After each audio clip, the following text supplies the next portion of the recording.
দুই নামাজ মুনাফিকদের কাছে সবচেয়ে আসসালামু কঠিন, একটা হচ্ছে আলাইকুম ফজরের নামাজ আর একটা ওয়ারাহমাতুল্লাহি এশার ওয়া নামাজ। বারাকাতুহু। এক আলেমকে জিজ্ঞেস করা হলো আমি ফজরের অতি বাতাসটা এত সাধারণ ঠান্ডা আর একজন স্নিগ্ধ মানুষ। কেন? আমি যেটা আলেম মনে উত্তর করি, দিয়েছিল আমি কারণ কোনো ফজরের আপনার বাতাসে হুজুর না, মুনাফিকদের কিছু নাকের না। দুর্গন্ধ মিশে না। বাংলাদেশে ইদানিং আপনার ওয়াজের নামে শুধু ভণ্ডামি হতে আছে।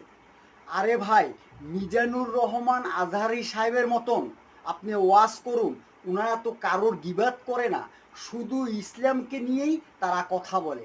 হাফিজুর রহমান সিদ্দিকী সাহেব আপনার কারোর গিবাত করে না, শুধু ইসলাম নিয়েই কথা বলে। এই ধরনের ওয়াজ যদি আপনারা করতে পারেন, ওয়াজ নসিহাত করতে পারেন, তাহলে পারিলে করুন, না পারিলে করবেন না। এই যে একজনের গিবাত একজনে, আপনারা একজনের পিছনে একজনে লেগেই থাকেন। আপনারা আগে যখন ছোটকালে আমরা ওয়াজ নসিহাত শুনতে গেছি, আমরা একটানা আমরা নামাজ পড়েছি, আপনারা সত্য কথা বলেছি, মুরব্বীদেরকে